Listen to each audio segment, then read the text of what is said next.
Everybody, we are live here, and I don't know why I look so dark. Let's see. I don't know if that made any difference. No, it didn't, but that's okay. We are live, and that's how you know we're live. This is not pre-recorded. Unless you're watching this in the future, then obviously it was recorded, but this is live for you guys on right now, whether you're coming through Facebook, LinkedIn, StreamYard directly, YouTube. Welcome. Be sure to type in the chat, say hello, tell us where you're from. I'd love to know who's actually on here. Just so you're aware, although I'm going to do a presentation here for a little bit, especially if you want to know where do we keep our money right now? Where is it safe? What can we do with our money? Guess what? We're going to have some Q&A open afterwards as well. So I'm going to cover different things than I normally cover. I mean, there's going to be some things you guys might have seen, but there's going to be other things that you can be seeing that that does look different. So, but yeah, Evan, that could be the case. I mean, maybe it's just all that time in Florida and Texas lately, right? So good to see you, Evan. Bob from Phoenix, good to see you as well. So, all right, without further ado, let's jump in. So in fact, I added a new slide, so it actually won't even let me upload it to the system. So I'm gonna have to do a share screen here. So I'm gonna do a quick share screen so you guys can see it. One moment here. That's me, the guy in the shirt. Okay. Here we go. So like we talked about, this is the big thing we're seeing right now is that consumer confidence is falling like crazy, right? With the tariff situation, with uncertainties about the economy and everything else going on, there is a lot of uncertainty about what's going on in this economy, right? And so the big thing is I want to talk about what you can do to actually win in today's economy, right? Now, this is the thing. We always like to talk about financial freedom. Like, how do you actually create financial independence without requiring a ton of time out of your life and a lot of knowledge, less money that you think, and regardless of what's going on in the economy? This is something that hundreds of my clients and I have done over the years, really almost the last 20 years now. This is something I want to cover today, specifically about what's going on with the current economy, what's happening right now, where can you keep your money safe, and what are the investments that are working right now? Because a lot of them are not. And by the way, if you've ever heard about investments that are amazing right now, it usually means they're not going to be going forward, right? So I really want to dive into these things about where you can really trust to do this.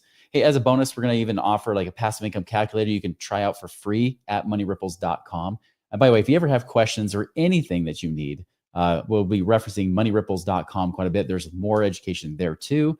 But of course, we got everything from infinite banking to passive income and things like that. So just so you know, guys, like this, the biggest thing here is that I really want to help offer a little bit of relief, a little bit of certainty in this kind of crazy, chaotic world, especially if you watch the news. It's really hard to determine where you should go. And I'm seeing a lot of people, they're not doing anything. They're freezing. And here's the problem. And this is something that Roy Williams said. It says, if you don't get off the tracks, you're going to get run over, right? You can't just sit on the tracks hoping that you'll figure things out or that the way will be paved, like this big beam of light will come from heaven. And all of a sudden, angels come singing, saying, this is the path, right? That's just not how it works. And so I want to talk about things that, because everybody talks about what's changing. Well, the question is, what's not changing? What's actually still a good place to have money? What's a good thing to do with your money that works whether the economy changes or not? So then you don't have to keep guessing all the time.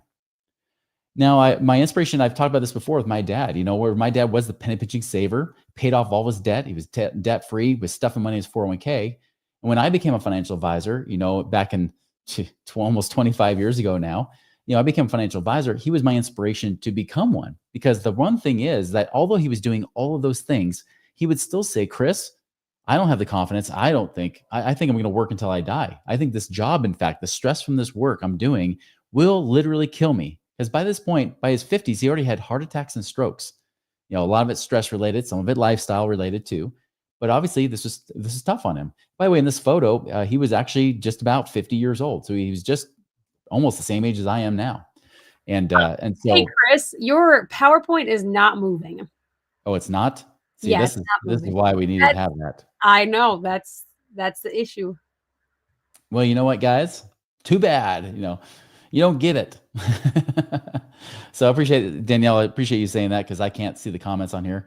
We tried to upload it, but like I said, I added some new things that made the file size just too big, apparently, to show through StreamYard this way. So anyways, if you guys don't mind just tuning in, I'm going to try to paint that picture as well as I can here for you guys. So anyways, like I said, my dad, he kept saying that work will kill him. So when I became a financial advisor, I was hoping to give him some relief, right? Give him some more confidence in his life that he maybe can enjoy those last years of his life, however long that might be. Well, when I became a financial advisor 4 years in, he said, Chris, when are you going to sit down with me? When are you going to actually help me with my retirement? And so I did. And as I sat down with him, I said, Dad, if you want to retire today, you're 61 years old at this point. If you want to retire today, you better hope you die in about 5 years, because that's when you're going to run out of money. Naturally, he did not like that answer, right? And I said, I don't know what you can do. I mean, you keep working, keep saving, and hopefully at some point it'll be enough. And he did, guys. He worked into his 70s until he was pretty much, almost due to health reasons, forced into retirement. And the problem with this is that for him, like, he worked 50 years of his life to then hopefully live on less than 10. Does that sound right to you? No, of course not. And that's the issue we're running into right now, is that there's so many things going on. And this is what caused me to leave being a financial advisor. I realized that I was on the same path as him. All of my clients were on the same path. And even though he was the guy that did it all right, he was the poster child for what you're supposed to do with financial planning, it wasn't enough. And even worse, guys, is that part of the problem was Y2K, right? Right when the 90s was roaring, you're starting to make some money. He was hoping for retirement sooner than later, kind of like what we've seen through the 2020s and the 2010s. We saw all this roaring of the stock market just skyrocketing upward. He was thinking, man, maybe I will be able to retire in my early to mid 60s. And then bam, freaking Y2K hits him, and hits him hard, especially because a lot of the funds he was in were kind of weighted towards tech stocks. By the way, if you're in the S&P 500, guess what you're weighted towards? Tech stocks, right? Well, same thing happened, of course, just a few years after I met with him. Then the next recession hits. We have the Great Recession. The global financial crisis hits, also taking a hit on his retirement account. This is why he had to wait until the 2010s just to try to get his money back to where it was in freaking 2000. And this is like the problem, and also the opportunity that you're dealing with right now, because guys, it has nothing to do with what's going on in the market, right? It's nothing to do with that. It's all about it's really about how do you create more cash flow? Cash flow is where there's really freedom. Now, that's the thing I realize with most people, is that it's not about accumulating all this money, just squirreling it away for retirement and hoping that winter doesn't last too long and you run out of nuts in that winter time. You need income. And so we're going to talk about that as well, but I'm really going to talk about some of these things that have worked. In fact, cash flow wise, our clients have freed up typically at least 20,000 in the first year alone. We try to increase that each and every year as it compounds that growth. But like I said, I mean, there's so many people right now, there's less cash flow available. We've had stagflation start to happen, where now we just saw this last week, the GDP actually went negative. It actually went negative this last quarter, the first quarter of 2025. Now, some people will say, well, that's just because people stockpiled on inventory because they're afraid of tariffs, getting hit with those. That's probably true. But also, if they keep trying to cut back on government spending, that also affects the growth of GDP. Did you know that most of the GDP we've seen in the last few years has not been from companies growing, but been from government spending? And so we have all this stuff happening. So all the meanwhile, we're not seeing this growth. We're seeing inflation to go up, but the economy's not growing. And that is a big hit to us. And it creates stress for us. It creates stress for our families. Not to mention, of course, your raises may not even keep up with inflation anyways, especially the real rates of inflation. We got the interest rates that were supposed to come down to give people some relief, but they're not coming down, are they? You're still having to pay double the interest that you were paying just a few years ago for that same house. And that jacks up your payment by about 50% from what it was to buy the same house. Yet prices haven't come down, have they? And so we're dealing with all these kind of challenges that way. We got national debt going through the roof and wondering if we got to jack up taxes to pay for it. Or DOGE has to get big on government spending and cutting back on that, which, yes, could help things long run, but in the short run can create a big recession, which also affects what happens in the stock market. Then, of course, you got your 401ks and IRAs. Well, what if the government says, well, we can always get taxes from there? What if we jack up tax rates in that front, right? Stocks, they've been going straight up since 2009, other than 2022, where it had a little dip there, and then it popped right back up again. But now we're starting to see the stocks pulling back, and people are thinking, oh, maybe there's relief, maybe we're okay. But just so you know, even Vanguard doesn't believe that stocks are going to do better than about 2.8 to 4.8% average for the next 10 years. Think about that. That means your CD will potentially pay better than the stock market over the next decade. Yet, many people, again, freeze or sitting on the tracks because they think, well, it went down, but it's kind of come back up. Maybe I'm okay. Maybe I wait for it to get back up a little higher. But when you do that, you'd end up just holding on anyways because you're like, well, I haven't really lost money now if it went back to where it was, which, by the way, guys, I don't expect it to go back to where it was anytime in the short term. I could be wrong. But arguably, with the market already being double what it's supposed to be right now, right? We've already had it on the Buffett indicator. It's still about 180, 190% higher than it should be. That means it's supposed to be about half of where we are right now. By the way, Buffett has already sold out of Bank of America and Apple stocks. He already sold off big positions in those places to then store $334.2 billion at the end of 2024, hoarding cash right now. He is also trying to be safe. And there's a lot of lessons we can learn from Buffett I'm going to cover as well today. And just so you know, the answer is not just get cheap, right? That's not the answer. That trying to get cheap, just keep putting money in retirement accounts, dollar cost average, buy the dip, all that kind of faulty crap you've been told. That's not the answer. And just so you know, most of the financial geniuses out there, quote unquote geniuses, and the pundits that are out there giving you this advice, often their advice is crap anyways. They give you faulty numbers, faulty assumptions, and everything else, right? So here's the thing, guys. The stock market's only been averaging 8% for the last 30 years. And that's with the biggest run we've had in 16 of those 30 years. That run has been way, way bigger. But we had a 15-year period where it was a zero net growth. Well, 13-year. But when you throw in fees and everything else, it took you about 15 years from 2000 to 2015 to break even. So we got all these things going on. So let's talk about some of the things. We got to have this mindset shift. There's really three things you got to do with this whole wealth wheel that we talk about. I know I don't have the diagram to show you right now, but here's the thing with the wealth wheel, right? Is that you got to shift your perspective. 1, 2, you got to have liquid cash. You know, we talk about max ROI, infinite banking is one of those strategies you use. And then 3, have passive investments. But the problem is that you're taught a few key lies here. I'm going to cover about 4 of these lies right now. The first one, this is the biggest one that we're dealing with this conversation today, is they tell you to set it and forget it. You know, if the market goes down, what do they tell you? You're in it for the long haul. And it's okay. You just buy on the way down. You buy it cheaper anyways. But just so you know, that's kind of a faulty assumption, right? 1, you're buying on the way down. Yeah, okay, I get that. Buy it on sale. Why not wait for it to go down? Like really go down.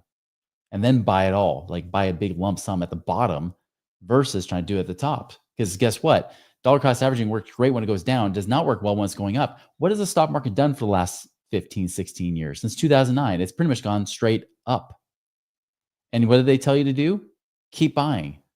So the only reason they're telling you to set it and forget it is because they don't want you watching what's going on with your money. They don't want you to be wise stewards of your money. They want you to just set it in there, turn a blind eye to it, let them worry about it, which, by the way, they're not worrying about it because they get paid whether you make money or not. But you just put it over there and you hope and pray that it's going to be enough someday. The issue with it is this, that they just don't want to have all the headaches. The reason they tell you set it and forget it and you're in it for the long haul and don't worry about the short term and just keep pumping money in is because 1, they get paid an increasing amount of income the more you put into those things because they get paid a percentage of what you have in assets. And then 2, because they don't have the headache of having to explain to you what went wrong, especially in those shorter term areas when the market does go down. They don't have to do it. They'd rather just say, you know what? Just don't worry about it. It's okay. Everything is fine. I know that your money's going down the toilet, but it's okay. Don't get the plunger out. Just let it flush. It's okay. And by the way, if you have a 401k match, it's okay. Just flush that money with it too, right? That's what they're telling you to do. You know, number 2, here's the other thing is that investing is stocks. Stocks and it is the thing synonymous with investing. When you invest, it has to be in the stock market. It's got to be mutual funds. Oh yeah, you might mix it up with a little bit of bonds, right? But let's be honest, like it's always about the things they sell you, never about the things you could actually be doing outside of the stock market, right? Which kind of leads to another problem is that they tell you to diversify your money, right? Well, here's the problem. Are you really diversified if you're in mutual funds? The answer is a big, hard no. Absolutely not. You know, buying multiple stocks in a fund or like, hey, I got the S&P 500 ETF. Okay, well, that's great. But guess what? That's even weighted to 7 stocks. You know, 34% actually in those 7 stocks alone at the end of 2024. So you got over a third of that being manipulated by just a few companies, which, by the way, they've tanked worse than the overall market. Those 7 stocks, those 7 companies, is really one company twice. So it's 6 companies. Did you know that they've dropped 15% year to date? But yet the rest of the S&P 500 has only dropped about 5%. And as a result, you're seeing about a 6% loss or so for the year. So the problem is like that's skewing that average downward, right? That's the issue. So you're not diversified at all. In fact, true diversification, you'd be in multiple asset classes, which I'll kind of talk about here, but let me just bring it up now, is that there's 4 asset classes. There are paper assets, which are your stocks, bonds, options, mutual funds, even life insurance. All those things are paper assets. Annuities, those are all paper assets. What do financial advisors sell you? Purely paper assets because they don't do the other 3. One, the next one beyond paper assets is business, right? Actually investing in a business, not a stock. That's not investing in business, but the actual business. Do you own a business? Do you have ownership in a business? Do you have controlling ownership? That's what Warren Buffett does. Warren Buffett does not buy stocks. Although you might argue, say, well, Chris, he's buying shares of stocks. Obviously, yes, he is. But he's actually buying preferred shares so that he has a seat at the board. He wants to have some influence over the way that they run their business. Now, there are some businesses he won't spend as much time in because he might have a small percentage. But for the most part, he buys a controlling interest in that company so that he's at least on the board of directors. He at least has some say or influence over the operations of that company. He's ensuring his own investment in those businesses. Are you? No, not when you're buying stocks. You have no one cares about you. Elon Musk doesn't give a crap about you. No matter what you think about Elon, he does not care about your opinion. He doesn't. You do not have even nearly enough money for him to care about what you want him to do with his company, right? That's the problem. And so that for that reason, you're not in business. Business means you have actual ownership in a business. Like my company, Money Ripples, is ownership. Now, could you have a franchise? Yes, you could. Could you have somebody else managing that business or running it? Yes, you could. Could you be a financer in a business partnership where you're not the one running things, you're the one that's helping finance, back it up? Yes, you can. That's the whole TV show Shark Tank is based on that very premise, right? There are lots of ways to invest in business. That's number 2. Number 3, real estate. Real estate does not mean buying REITs, right? Real estate investment trusts, mutual funds. No, buying real estate means you're buying real estate or things tied to real estate directly, right? You have direct ownership or you have a direct lien or something against it. REIT, a real estate investment trust, is not that. By the way, the decisions that those companies made, horrible decisions they made in buying bad properties over the last 5+ years. So going into a REIT right now, it's probably one of the worst things. Bonus tip here, going into REITs, usually the best time to go into a REIT is after the recession ends. About the end of a recession, when everybody else is bailing out or has bailed out, that's usually the time you might go into REITs. But that's not the case. And by the way, you don't have to go into REITs. You can actually make more money than REITs buying actual real estate that you don't have to manage. So that's a big one right there. Bonus tip there. And then the 4th one. So we talked about paper assets, like we talked about stocks, bonds, mutual funds, and whatnot. 2 was business. 3 was real estate. And then 4 is commodities, gold, silver, oil and gas, those kind of things. Those are commodities. People are not invested in those for the most part. Now we've heard a lot about gold. I'm going to talk about that in a second too, but I'm going to move on to like the next 4th myth or lie that you really have to get past. So we talked about 1, set and forget it. You're in it for the long haul is a horrible sales tactic to keep you investing, making them more money, but not necessarily you. 2, investing does not always mean stocks. 3, you're not diversified, especially if you're in mutual funds or in typical retirement plans. And then the 4th one is the 401k match is not going to save you, right? They say it will. They say the 401k match is brainless, but it will not save you. Now, I will say this. There are times in a rare set of circumstances that a match might be good. I was talking to a guy recently where he was saying, I'm thinking about stopping the match. I've watched your videos and everything else, and maybe the 401k isn't good. In fact, he even said, he's like, actually, I think this infinite banking thing is probably better than doing my 401k. I've got more flexibility with it. I can make more money with it. I can invest it wherever I want, where I can't do that with my 401k. And I said, well, hold on. How old are you? He's like, I'm 60. Well, before you do that, here's what you could do. You could invest in your 401k up to the match. But before you guys turn your brain off, not the typical thing you hear about investing to get the match, right? So I said, what's your match? He says, well, I can put in 4%, get a 4% match, 100% match on 4%, which is really good. Most places don't even do that much lately. And so I said, cool. Well, you're 60 years old. Don't they allow in-service withdrawals and distributions? Yeah, they do. Here's what you do. Put in your money, get the match, and then you could pull the money back out. Now, I told him, I was like, listen, I'm not an investment advisor anymore. I cannot tell you to do this, but this is an idea that I've had clients do, where if you put that money in, get the match, you get the match with it. So say he puts in that 4%, say that's, $4,000 a year, right? Let's just say that's what it is. It's more than that, but let's just say it's $4,000 a year. Well, they throw in another 4,000. He can pull that money out. Now his concern was, well, Chris, I'm going to get taxed on that money. I said, yeah, but not 50%. Are you? No. It's like, yeah, the 8,000, yeah, you might pay 2,000 in taxes or so. You're still left with $6,000. So you literally just made a 50% rate of return on your money to then you could pull out, and then you can go buy some actual real assets like things in real estate that will generate passive income. So I said, yeah, we can do this infinite bank strategy with you, but we could also use this 401k this way. Now, if somebody's not 59 and a half, you can't do this strategy, right? They won't let you. Typically in-service withdrawals usually only happen when you break the 59 and a half age minimum that you have to be to avoid those the penalties. So they usually won't let you do it, but some cases you might. So anyways, just so you know, that's one thing cool you can do with the 401k, but just so you know, the 401k overall, even with the matches, hasn't really worked. I mean, the Fidelity has about 46 million account holders, but only 900,000, maybe a little bit less this year now, but about 900,000 have over $1 million. That's less than 2%, guys. Now, Transamerica did a poll of those same people, and of that small 2%, over a third of them said they think it'll take a miracle to be able to retire. Because again, the financial advisor is going to say you can only pull out 3% a year if you don't want to run out of money too soon, potentially, especially with inflation and everything else and taxes. They say pull out 3%. Well, that's only 30,000 a year if you've got $1 million. So that means you have to have multiple millions of dollars even to have a middle-class lifestyle, right? I mean, that's ridiculous. But again, we've all been sold that the 401k with the match, you're going to be a multi-millionaire. In some cases, if you run the numbers the way people talk about running them with 100% returns, yeah, you'll be a multi-trillionaire, and that's not going to happen. Okay.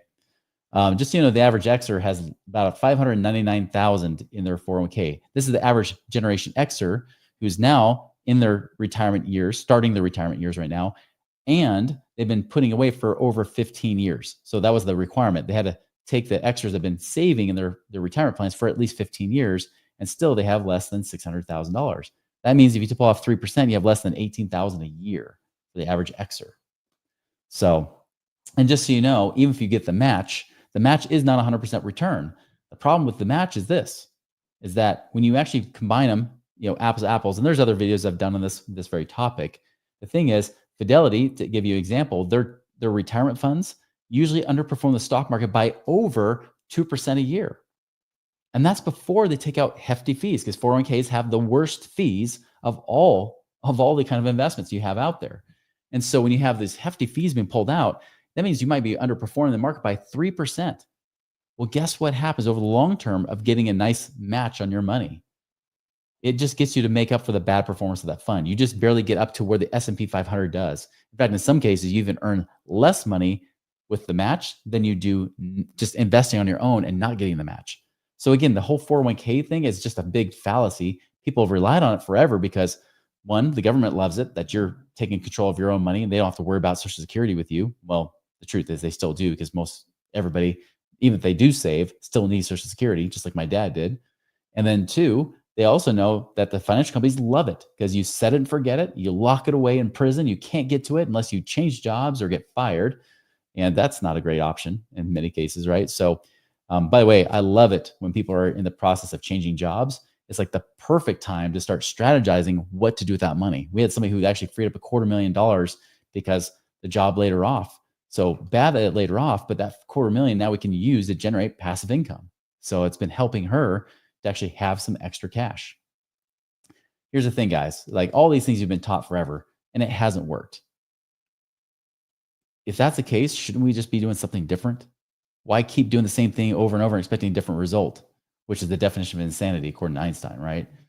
Why not just do what Jerry Seinfeld does, another genius who says, to George Costanza, when he's constantly making bad decisions, say, well, if every instinct you have is wrong, then the opposite would have to be right. And all of a sudden, George Costanza gets the woman of his dreams and the job of his dreams because of it, right? That's how you do it. Here's the thing, guys, is that we got to have the passive income, right? We got to have that financial freedom. Really, it's the income that you want. It's the income that you need. And especially in this kind of market, you got to make sure you have that too. But again, the problem is, where do we find those opportunities? Where is it safe when there's a lot of uncertainty right now? So let's talk about this. There's three things you need to understand. And these are three things. If you remember nothing else from today, remember these three things, right? By the way, again, if questions come up, put them in the comments, put them on the side there. Like, I'll be sure to address these as we go along. But these three things are this: is get lean, get liquid, get out. Get lean, like lean, get liquid, and get out. Now, you might have heard me say this before if you've been following me long enough, but I want to dig deeper into each of these three, because this is really the only way to create financial freedom, in my opinion. Like, this is really the secret sauce. Like, if you were to dumb down the process, this is it. Okay. So get lean. What do we mean? This does not mean living on rice and beans, Dave Ramsey. No, it does not mean that. It actually means instead that we're being a wise steward. We're tracking our money. So use things like Rocket Money, use things like Monarch Money, or whatever you want to use. Start using tools like that to track your money and be on top of it. Watch what's going on with your money. Here's the one true principle that's proven over eternity. That's proven the test of time, right? Maybe not eternity, because you haven't been around that long. Well, less spiritually, we talk about that. Maybe that's a different story, right? But again, the one thing that's been working since the dawn of time is that when it comes to see, this is the thing. I just threw myself off by talking about this stuff, right? Sad, I know. But here's what it is. Like, oh, here we go. You got the little thing up here. That's awesome. So getting lean means this, is that we're being a wise steward of our money, right? We are watching what happens, because the rule is this, is the law of attention. Whatever you put your attention towards expands and grows, but whatever you ignore will leave you. So you got to put your attention towards your money. If you ignore your money, just like a set it and forget it philosophy, you will lose money. You will often lose it and not even know about it. This is why so many people end up desperate in their later years, because they say, oh my goodness, that wasn't enough. And now I feel like I've lost all my time and I can't do it anymore. So getting lean does not mean get cheap. It means being a wise steward and focusing on your money, watching your money, be an active participant in it. Doesn't mean that you're actively day trading, stocks, for 30 minutes or even a couple hours a day. That's not what I mean. It means watching your money closely, at least weekly, tracking it. If you're not going to do it weekly, at least do it twice a month. Do something where you're watching your money and see what you can do and make tweaks and changes. If you see spending happening in a place where maybe it doesn't work, it's not worthwhile, adjust it. Maybe there's some subscriptions you've been paying for that just aren't worthwhile. There's another thing too, I've seen in my own situation, where sometimes, whatever reason, a card gets hacked. And then there's little charges to Walmart or whatever it might be that's not from us. And those kind of things happen all the time. If you're not watching your money, it's possible you might have lost thousands of dollars already from fraudulent charges. And the banks don't always catch it. That's the problem. So you've got to be vigilant. You got to be one watching it. So that's why I recommend using tools that do it for you on a much easier basis, that are more automated, things like Rocket or like Monarch Money, those kind of tools to use. So using that to really understand, where's my money going, but also where's my money coming in. One of your best cash flow tactics, and we have a whole thing on like 7 secrets to free up cash today. We talk about, we have a cash flow secrets course. Even if you ever feel like you are paycheck to paycheck, you're wondering where all your money's going, that's the course for you, which of course you can find on moneyripples.com. But what I've seen so often is that a lot of times people ignore income too. What are ways to make more money without having to spend a lot more time? Can you actually do some things like, could be a side hustle, right? But it could also just be, could I actually earn more income at the job I'm at? Could I do something that actually earns a raise? How can I create more value for my employer or more value for my customers or clients if I'm a business owner, right? What can I do? Start asking those questions of, how can I deliver more value, solve better problems? How can I become more valuable to people, where they say these dollars I have are worthless, but having you in my life makes it worthwhile. Having you in my life, it's worth giving you these pieces of paper, or in our case, this little piece of plastic or even a computer screen, right? It's worthwhile for me to transfer these numbers to you so I can get better value in my life. This is literally how I've built my business, is based on that, is trying to figure out, like, what do people need right now, right? What is they need and how we help deliver it. That's why we focus on cash flow and passive income, because every other financial person doesn't focus on it. They always focus on future planning, but never present day planning to actually make a benefit for your life now. Packing away a bunch of money into your IRAs and 401ks does zero for your lifestyle. Having passive income now does have that. So this is why you got to make sure you're being a wise steward. Get liquid. Make sure you have that money liquid and available in cash. The biggest problem that I see with financial advisors, beyond just some of those other lies I mentioned, is the fact that they tell you to lock your money in prison, pay off your house, lock up your money in equity. So you can only get to it if you sell the property, which is not always the easiest to do, depending on the market. Or two, you try to ask the bank for a loan, but when you need the money, they never want to give you the money. And by the way, when you need it, that's usually the time the banks say, forget it. And I ran into that situation in the last recession where I had equity in my property trapped because I thought I could always pull it back out if I needed it. And I couldn't. And as a result, because I waited too long, I couldn't even sell the property for the top dollar. And I didn't get any money out of it. I actually lost money on my property. That's part of the problem. You lock your money in a 401k, set and forget it. It's not liquid. Like I said, you got to quit or get fired. Not a great strategy for getting to your money. So you want to have money liquid. And so, yes, it could be a bank. Banks are good, but it could also mean storing it somewhere else. Now, what are liquid places or places that you could maybe get your money out that's liquid? Just so you know, when we talk about our passive income calculator that shows you how much passive income you could actually generate in the next 12 months, that's on our website at moneyripples.com. We actually look at those areas. So areas like bank savings. Do you have money in bank savings right now? It's sitting around on the sidelines. By the way, money market accounts are also included. CDs. Like there's something like $6.8 trillion sitting in money market accounts right now, even in brokerage accounts. What could that money be doing to generate income for you now? Because I guarantee it's not generating any income for you right now. What could you be doing? Life insurance cash value. Many people don't realize you can actually use the cash in your life insurance policy. They're always telling you, those agents are always telling you, lock it away for that retirement. But what if you could do something with them right now, which I'll talk about in a second? Mutual funds. If it's naked mutual funds, not in current 401ks, mutual funds you can cash out. Old 401ks and old, not old IRAs or old 401ks from a previous employer. Yes, you can get that money out and use it. By the way, do you know you can actually self-direct an IRA or a 401k and actually invest in the very things we're talking about here today? Rental properties. Do you have rental properties? Some people say, I'm already in real estate, Chris. Yeah, but is that rental property paying you what it should be for the amount of equity you have in that property? And I'll tell you, we have had so many clients come to us that say, well, I've already got real estate. And then we look at the cash flow, we say, yeah, but it's not cash flowing.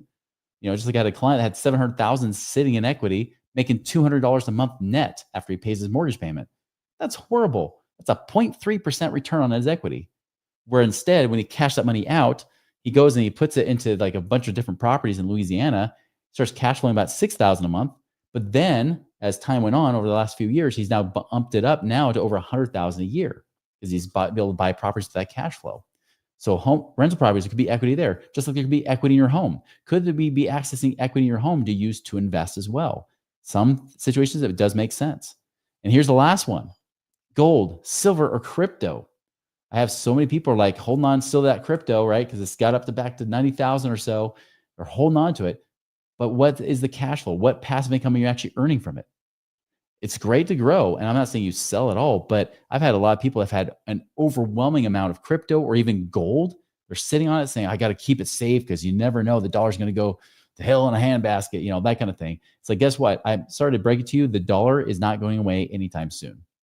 It will take many, many years for that to happen, despite even what the conspiracy theorists will say. And usually they're the ones trying to sell you crypto when they tell you that stuff, because they're just trying to make more money off of that fear.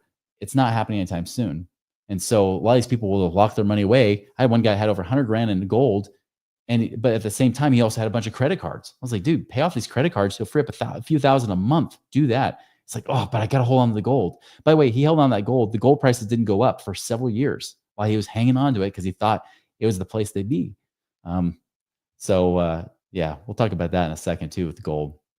All right, infinite banking. Let's just talk about that briefly, okay? Infinite banking is using whole life insurance, not index universal life. A lot of people have been trying to sell you on that concept and using that to sell you a piece of crap thing.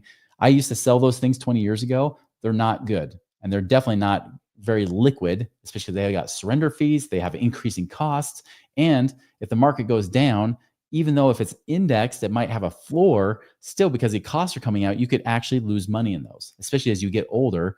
The time you need it the most a lot of times is the time you may not be able to access it because it's sucking the money out of it so badly. And I've seen that literally dozens, probably actually going into hundreds of times now at this point. So we talk about whole life insurance, which is guaranteed. Currently, they're paying 6% a year right now, and it's tax free. The great thing is it's money used with after tax dollars like a Roth IRA, but it doesn't have all the stupid limits and penalties. You don't have to worry about making too much money. You can put in up to 25% of your stated gross income. Also, you can actually put in, I mean, not just put in that much, right? But you don't have to worry about 59 and a half rules. You don't have to worry about, can I access the money yet or not? No, you can access it from day one, the way we designed them. So we do it very specifically. We actually brought it in-house because even the people I trusted weren't even doing it consistently. By the way, did you know in most states that money is 100% protected from lawsuits and creditors?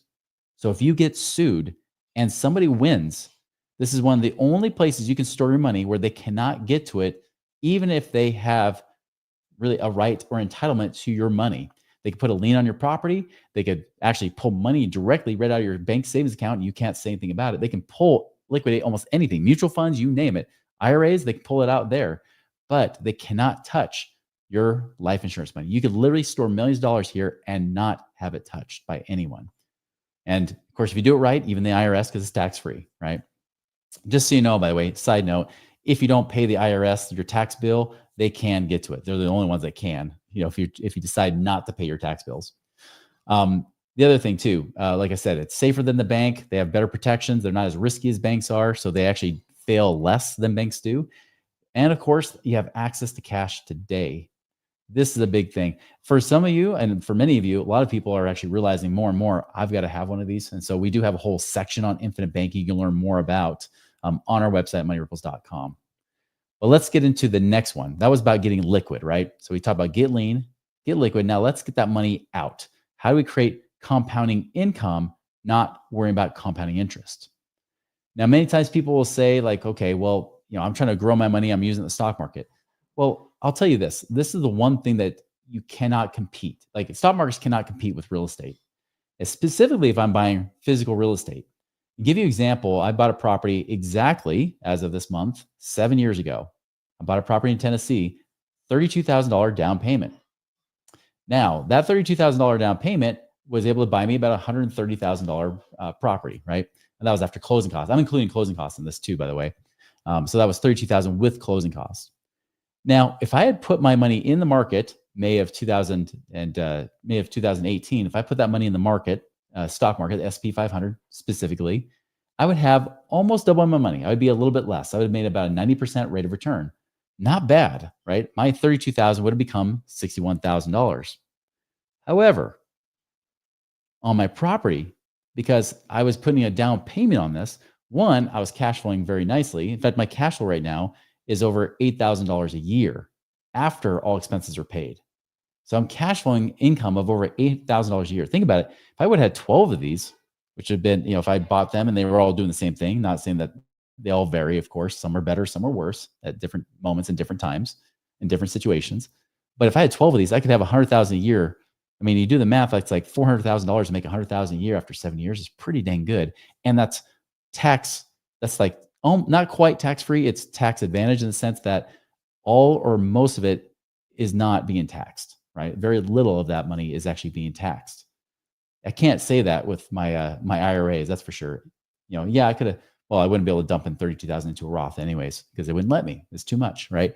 But unless you're talking about backdoor Roths and getting all complex. So the thing is this: is that again, I have taxable money. If I put that in the market, I got 61,000. But remember, 60,000. If I'm pulling off 3% a year, is $1,800 a year. I'm making over 8,000 a year with my property that has tax advantages. And get this: in total, if you include the appreciation and everything else that goes with it, the fact that they're paying down my mortgage for me because the renters are literally giving me money to pay down my mortgage. I'm not counting that in the cash flow, the money that's going to pay down my principal and interest on my mortgage. So even with the principal gain, the equity gain from paying down my mortgage, and the equity gain from appreciation, guys, I've made almost $160,000, about 100,000 more than I would have in the stock market. And the income is better. This is why I tell people all the time, the stock market can never, ever compete with real estate. Now, can things go wrong in real estate? Sure. Can things go wrong in stocks? You betcha, right? Of course, nothing is guaranteed. And anybody who tells you otherwise is just trying to sell you crap, right? But I'm here to tell you, that I trust that a lot more. I see a lot less dips. In fact, I've never seen the property really dip in value over the last 7 years. It's maybe held value, but it's not dipped in value. I don't worry about what's going on with Trump's tariffs. It does nothing to my property value. And this is the thing. If you want to try to do something that actually is going to give you more confidence and certainty, don't invest in things that jump up and down based on fear and greed, the two scarcity emotions you never want with your money.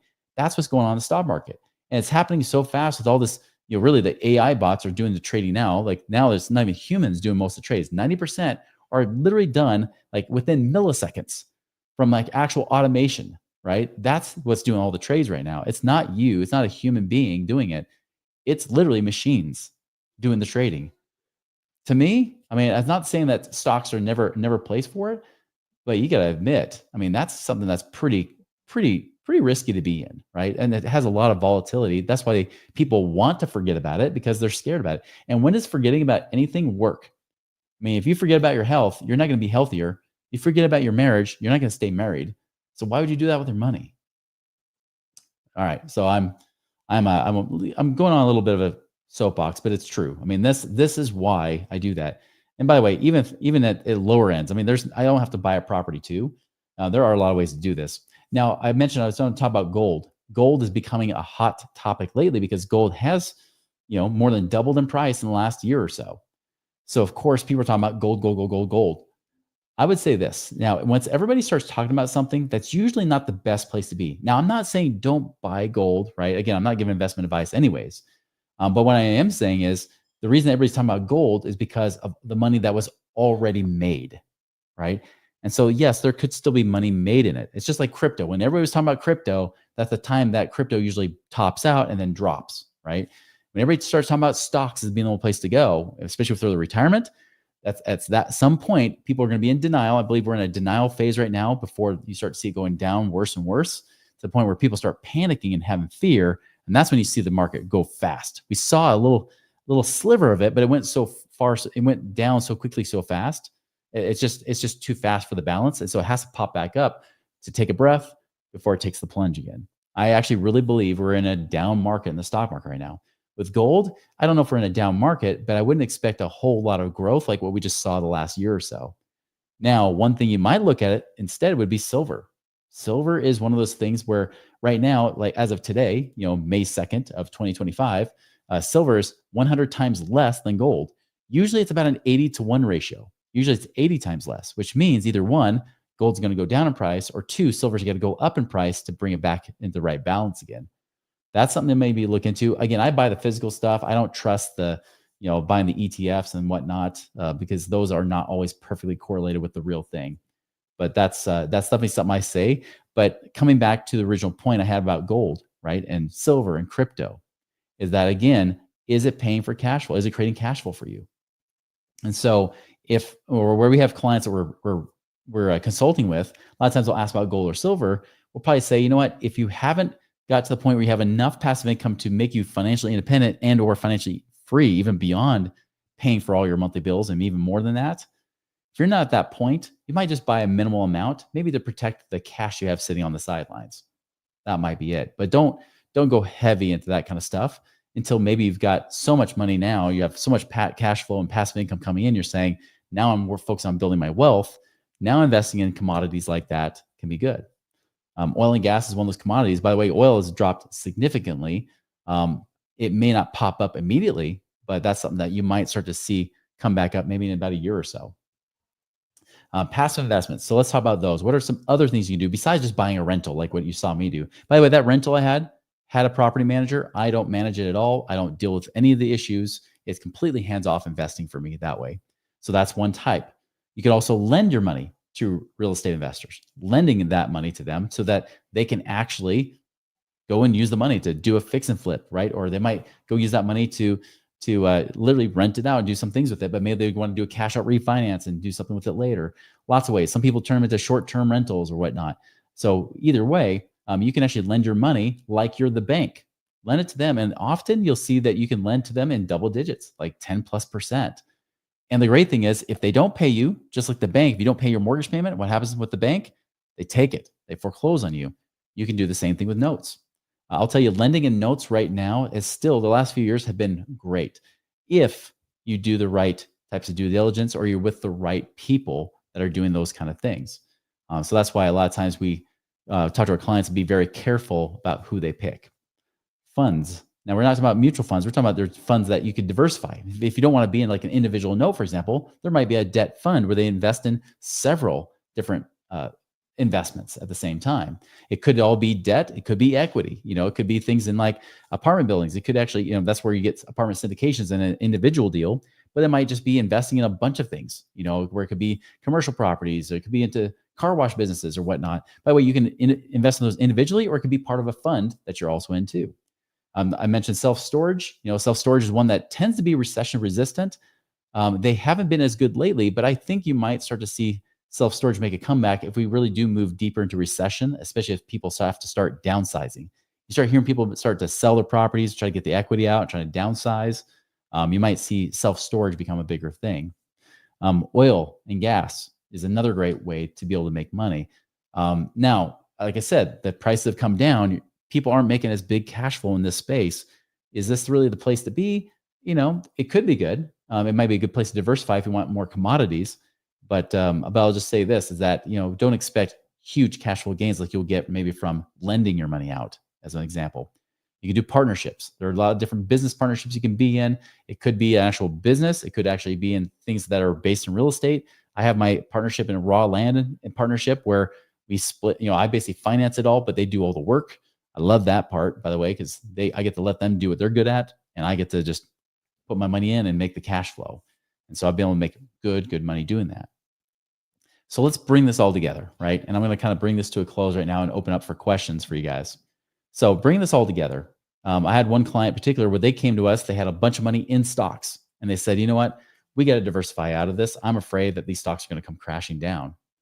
And so we started to look at their situation. Now, we didn't just start with saying, here, throw your money here. Because one, we're not investment advisors. We're not just say, you should do this, you should do that.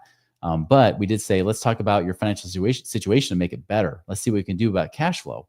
The first thing we noticed was, wait, you've got some loans here and things like that. If we refinance your house and pay off some of these loans, we can actually refinance your payment lower on your house and cash out money to pay off those loans. And we'll free up almost $4,000 a month. So we'll free up about 45 grand a year with zero out of pocket. So we did that first. We had them also talk to one of the CPAs that we refer to and talk to CPA, and they're freeing up over 30,000 a year in taxes from what they're doing with their previous accountant, right? They thought they had a good accountant until they met with another one, found out there was better ways to do it. So already we didn't, again, no money out of pocket, 75,000 of cash flow freed up, which lowers their expenses. Remember, get lean, right? That made it easier.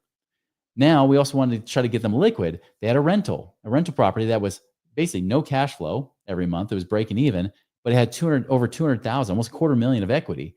We're like, man, maybe sell that property. We can invest it even whether it's into another property or even just lend that money out or do something else with it. We can do that and increase their cash flow by 2,000 months. So now we're over 100,000 at this point, right? Now, here's the cool thing is that now we finally got to the stocks. We got them liquid. Now the stocks can get liquid as well to see how they get it out. They had 5 million stocks. 5 million only earning 10% is $500,000 a year. So for them, they could literally be about 600,000 total. Now they're not selling all their stocks off. They're still about a couple 100,000 better in cash flow already.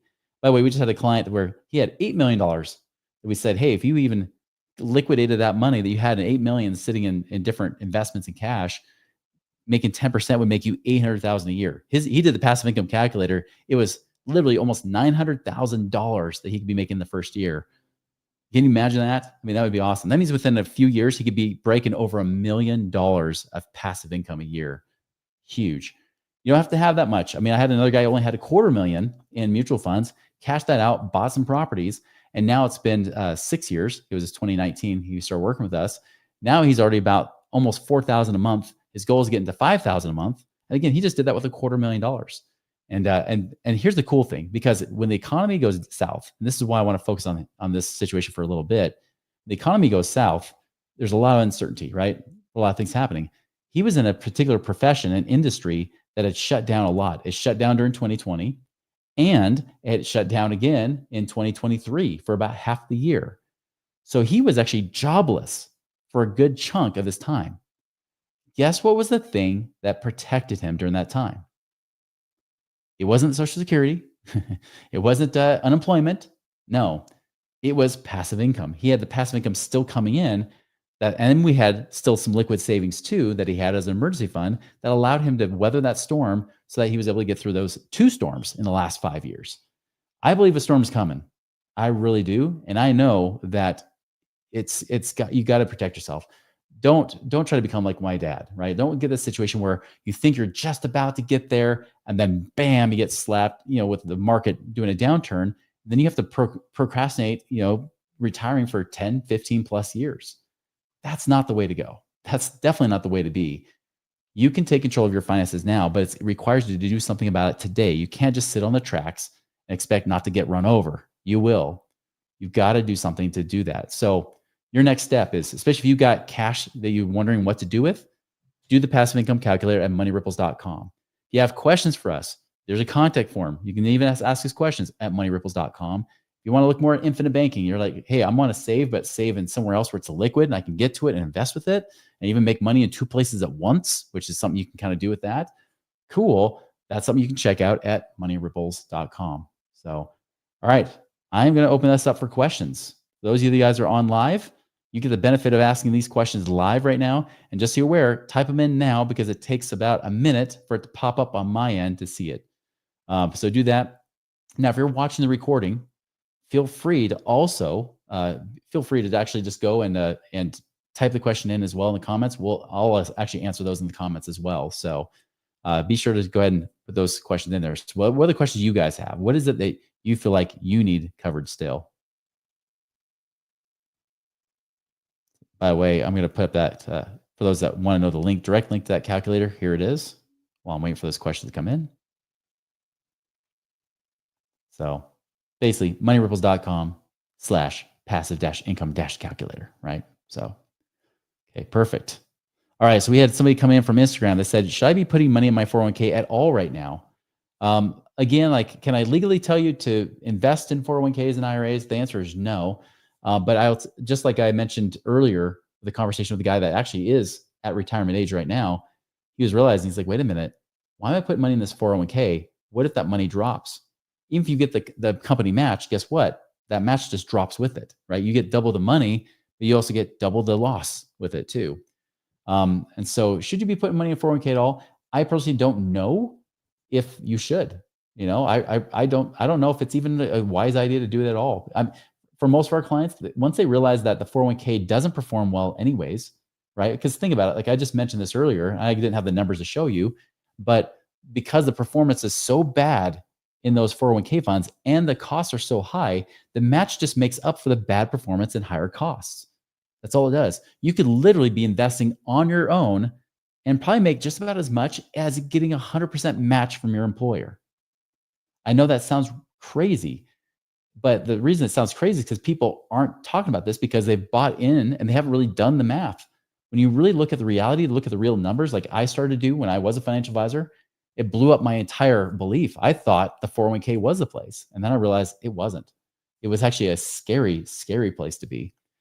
So anyways, I think, for me personally, I don't see much of a benefit in the 401k unless, like I mentioned, you're over the age of 59 and a half. You can do those in-service distributions. That might be something you could try out. That might be something that would work. But for most of you, if you're younger, and especially if you want a younger financial freedom than waiting till you're in your 60s or 70s, there's way better options. Like we talked about using like infinite banking, especially when you couple it with passive investing. You're using those too. And most people, by the way, we're having them use infinite banking to store their liquid cash, earning tax-free higher yields than they will from a bank. And then just investing their cash from the bank as well, whatever they've got there, getting that money out or in other things. That's where we're seeing the best results right now. Evan, I appreciate the comment there as well. Not a question, but thank you for the calculator link. I think that will be most beneficial to plan next steps. Totally agree, Evan. I totally agree with you there. So, all right. So I know we're coming up on the top of the hour here. If you do have more questions, maybe you feel like it's a little more personal, as I know that sometimes people are like, I don't want to ask this publicly. Don't worry. You can actually just ask at moneyripples.com. There's a contact form you can use there to ask us questions. We can make sure it gets to the right person, whether it's me or somebody else in the company to do that. I will bring up this one last question really quick. I'll sneak it in for you, Clemens. He said, like, should I do a Roth solo 401k contribution with after-tax money or a pre-tax solo 401k with pre-tax? Again, it depends. I'll tell you this, my personal opinion. This is just mine. You can argue it all you want. If I had to do a 401k, I think the Roth 401k is a better option. That's my personal opinion. I do like the Roth 401k better. But if you're doing a Roth solo 401k, I imagine, Clemens, that means you're a business owner, and business owners, just so you know, there's not really any benefit. So yeah, it can grow tax-free, come out tax-free, but you can do that outside of the stock market and other places. And the problem with doing solo 401ks, they can have heftier fees on them than even doing a 401k somewhere where you work. They can have heftier fees when you manage your own, have your own, because you're the business owner, right? You're not really getting any tax breaks when you do doing the pre-tax deduction. You don't really get a tax deduction. You're gonna have to pay those taxes later anyways. So the Roth would be the better option. But again, it just depends on the situation. You could possibly be getting tax advantage with certain things in the alternative investment space, like in real estate, oil and gas has some tax benefits as well. You'd be doing things there too. So anyways, that's a good question. That's something that probably we should talk to, with you more one-on-one versus just, talking about in general here, because we would want to see your situation better before just making a recommendation. But those are some things to consider, at least when you're thinking about that. So anyways, Ralph, I appreciate you trying to create a ripple effect as well. Get another subscriber for us, because yes, we love you guys share this education. We'd love to have you do that here. So if you want more information about infinite banking, you actually go right to moneyripples.com. Is that win.moneyripples.com or is that www? It's www.moneyripples.com. Okay. Yeah. I'm getting the nod.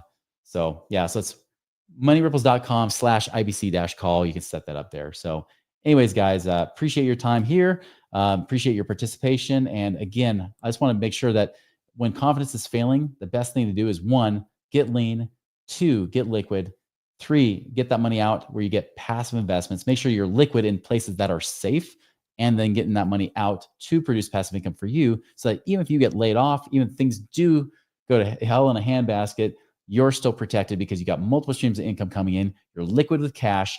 You're free. You're not locked up in prison with 401ks and home equity. So guys, make it a great day. We'll see you.